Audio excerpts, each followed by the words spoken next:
अरे आज तो मैं बहुत ही ज्यादा थक गई हूँ। रोज रोज जंगल से लकड़ियाँ लाने में तो मेरी हालत ही बहुत ज्यादा खराब हो जाती है। पता नहीं मुझे कब आराम मिलेगा। दीदी, ये कौन है? मुझे इसे देखकर बहुत ही डर लग रहा है। कौन है? कौन है वहाँ? जल्दी से मेरे सामने आ जाओ। कौन हो तुम लोग? और तुम्हारी हिम्मत कैसे हुई यहाँ आने की? अब मैं तुम दोनों को मार डालूंगी। नहीं दादी माँ, आप हम दोनों को नहीं मारिए। आप जो कहेंगी हम वही करेंगे। बात तो सही कह रही है ये लड़की। मुझे तो इन दोनों को मारकर कुछ भी नहीं मिलेगा। चलो, मुफ्त में एक नौकर ही मिल गया। अच्छा ठीक है, मैं तुम दोनों को नहीं मारूंगी, लेकिन मैं जो बोलूंगी वो तुम दोनों को करना होगा। लेकिन मैं तुम दोनों पर भरोसा नहीं कर सकती, इसलिए मैं तेरे भाई को पिंजरे में कैद कर देती हूँ।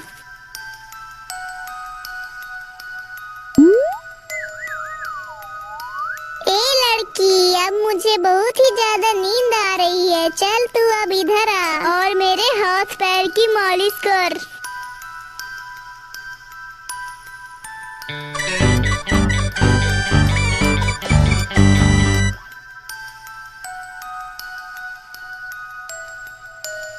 अरे ओ लड़की, अब उठ जा। अब और कितना सोएगी तू? अब जा और जंगल से लकड़ियाँ ले आ। ठीक है दादी जी, आप मेरे भाई को भी छोड़ दीजिए। हम दोनों साथ जाकर लकड़ियाँ ले आएंगे। अच्छा, तू तो बहुत होशियार बन रही है। मैं तेरे भाई को छोड़ दूं ताकि तुम दोनों उधर से ही भाग जाओ। अरे तू अकेली ही जा और लकड़ियाँ लेकर जल्दी से आ जाना।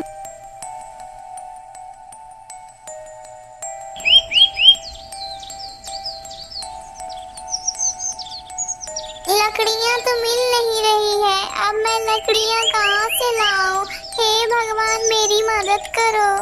मैं अपने भाई को कैसे बचाऊं?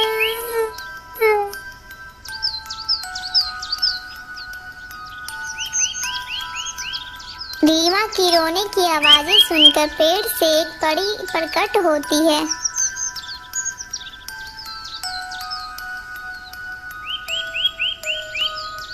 अरे बच्चा, तुम कौन हो और इस समय जंगल में अकेले क्या कर रही हो? फिर रीमा उस परी को अपनी सारी दुख भरी कहानियाँ सुनाने लगती है।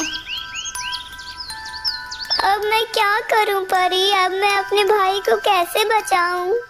तुम परेशान मत हो बच्चा, मैं तुम्हें जो जो बता रही हूँ वो तुम ध्यान से सुनो। उस डायन के घर में एक सुनहरी चिड़िया है जो कि पिंजरे में बंद है। उसी सुनहरी चिड़िया के अंदर डायन की आत्मा है।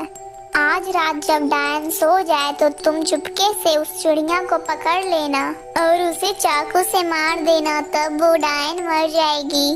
और डायन की तकिए के नीचे तुम्हारे भाई की पिंजरे की चाबी होगी। तुम उस चाबी को निकाल कर अपने भाई को बचा लेना। और डायन के पलंग के नीचे एक संदूक भरा होगा। तुम उस संदूक को लेकर पास वाली नदी के पास चली जाना और तुम्हें वहाँ पर एक हंस मिलेगा और तुम वहाँ पर जाकर हंस के सामने ये मंत्र बोलना, हे नेकी के हंस तू नेकी कर, तुम मुझे मेरे घर पहुँचा। ये सब कहने के बाद वो हंस तुम्हें तुम्हारे घर तक पहुँचा देगा। आपका बहुत बहुत धन्यवाद परी। अब ये लकड़ियाँ लो और वापस डायन के घर चली जाओ।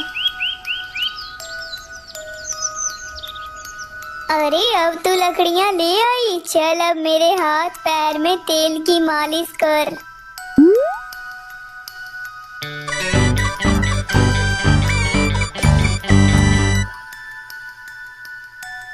मुझे लगता है कि अब ये डायन सो चुकी है। चलो अब मैं चिड़िया को मार देती हूँ।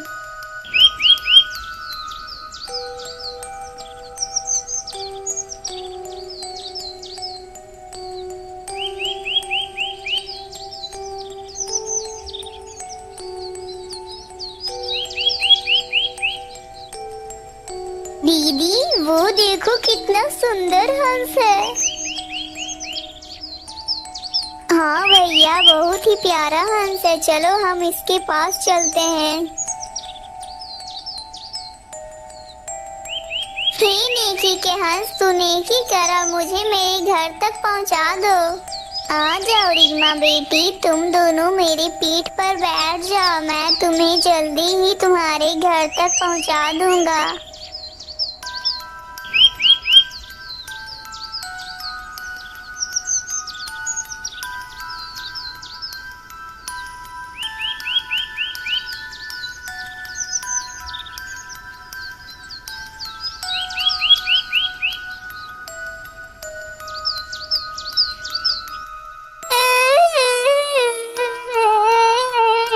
रीमा बेटी, ना जाने तुम किस हालत में होगी और कहाँ होगी। उस डायन ने मुझे जंगल में छोड़ने के लिए तुम दोनों को मजबूर कर दिया था। मुझे माफ कर देना रीमा बेटी। अरे चाचा जी, आप क्यों रो रहे हैं? देखो मैं आ गई। अरे रीमा बेटी, तुम आ गई रीमा बेटी। तुम ठीक तो हो ना रीमा बेटी? तुम्हें कुछ हुआ तो नहीं ना रीमा बेटी? मुझे माफ कर दो तुम दोनों बच्चा। मैं बहुत शर्मिंदा हूँ। मुझे ऐसा करने पर उस डायन ने मुझे मजबूर कर दिया था। नहीं चाचा जी, आप ऐसा नहीं बोलिए, आपकी कोई गलती नहीं है। लेकिन चाचा जी, चाची कहाँ गई हैं? कहीं भी नजर नहीं आ रही है। मैंने उस डायन को घर से बाहर निकाल दिया है, इसलिए वो घर के पीछे बैठकर रोती रहती है। चाची जी चलिए, हम दोनों आपको लेने आए हैं, आप मत रोइए। नहीं रीमा बेटी, मैं बहुत गंदी हूँ। मैंने तुम दोनों को बहुत कष्ट दिया है। शायद इसीलिए भगवान मुझे इसकी सजा दे रहे हैं। मुझे माफ कर दे रीमा। नहीं चाची जी, हम दोनों आपसे नाराज नहीं हैं। अब आप घर वापस चलिए। फिर वो चारों एक ही घर में खुशी खुशी रहने लगते हैं। दोस्तों, अगर आपको ये कहानी अच्छी लगी तो प्लीज वीडियो को लाइक करके चैनल को सब्सक्राइब कर दीजिएगा। और हाँ दोस्तों, अगर आपको इसका पार्ट 1 देखना है तो आप हमारे चैनल में आके इसका पार्ट 1 जरूर देखिएगा।